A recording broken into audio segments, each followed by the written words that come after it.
लड़की को मिली प्यार की सजा। महक और मोहन इन दोनों ने भागकर शादी कर ली। महक मात्र 18 साल की और मोहन 22 साल का था। महक अमीर घर से थी और मोहन गरीब घर से था। महक के घर वालों को इस रिश्ते से विरोध था।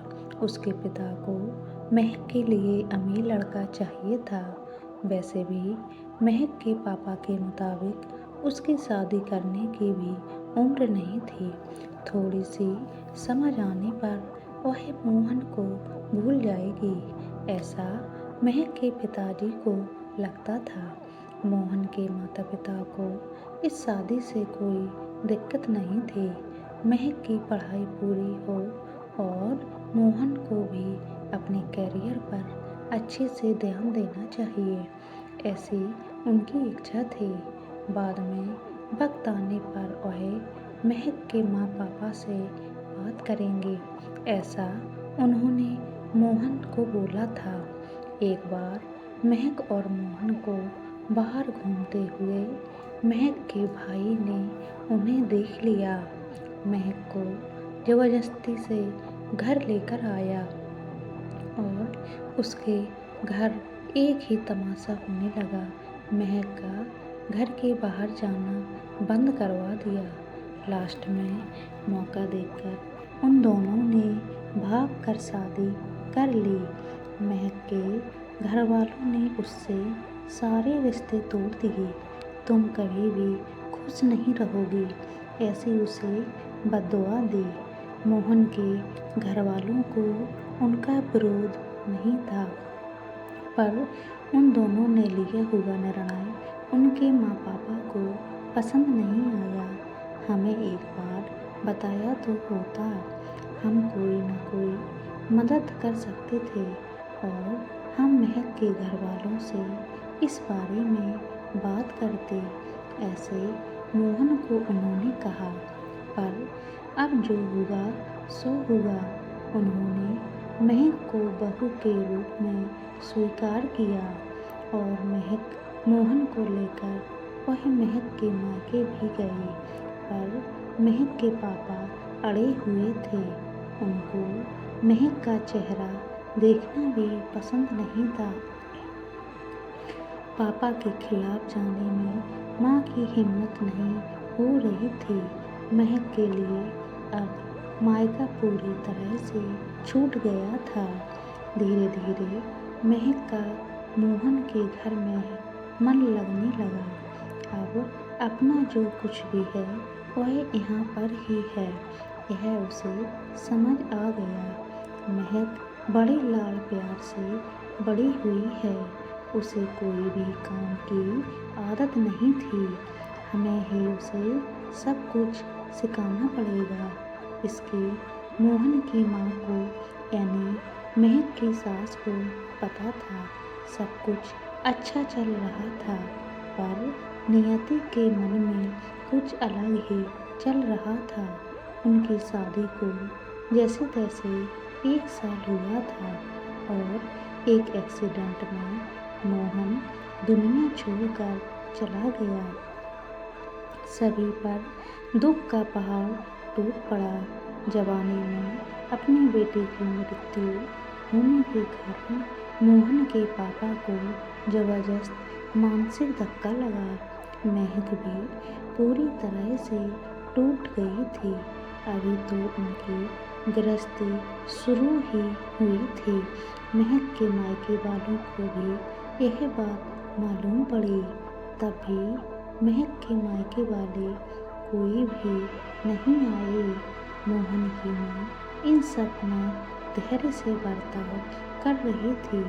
मोहन के अंतिम संस्कार का कार्य निपटा कर उन्होंने महक को उसके मायके छोड़ाने का निर्णय पक्का किया।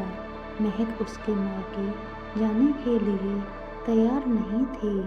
उन्होंने महक को बहुत समझाने की कोशिश की। बेटी, तुम्हारे सामने पूरी जिंदगी पड़ी है, इसे बर्बाद मत करो। मैं बात करूँगी तुम्हारे माँ पापा से। ज़रूरत पड़ी तो मैं उनके पैर तक पकड़ लूँगी। उसे समझाकर वह उसके मायके लेकर गई, पर वहाँ भी उन्हें निराशा ही मिली। उसके मायके वालों का गुस्सा महक पर से कम नहीं हुआ था। मोहन की माँ ने बहुत मनाने के बाद भी उन्होंने महक को माफ़ नहीं किया। उसके पापा ने कहा, आपको वह बोझ लग रही होगी तो उसे कुएं में ढकेल दो। मोहन की माँ पापा महक को वापस घर ले आए। महक के वापस घर आने से घर के बाकी लोग थोड़े नाराज थे। अब महक को कोई भी खुले मन से स्वीकारने को तैयार नहीं था। कुलच्छनी अब शकुनी पोते को निगल गई, अब मेरे बेटे को भी निगल जाएगी। यह ऐसा बोलकर मोहन की दादी मतलब महक की दादी सास उसे ताने दे रही थी। उस वक्त मोहन के पापा की तबीयत बहुत खराब हो रही थी। यह सब महक को सहन नहीं हो रहा था। उसने ठान लिया कि यहाँ से दूर निकल जाना चाहिए। रात को सब सो जाने के बाद वह निकलने वाली थी, तभी उसकी सास जाग रही थी। उन्होंने महक को रोका, कहाँ जा रही हो?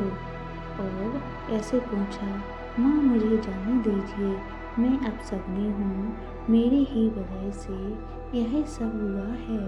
मैं मोहन की ज़िंदगी में आती नहीं तो हमारी शादी नहीं हुई होती तो आज वह जिंदा होता, पापा की भी यह अवस्था होती नहीं। मुझे जाने दीजिए, मैं यहाँ नहीं रह सकती।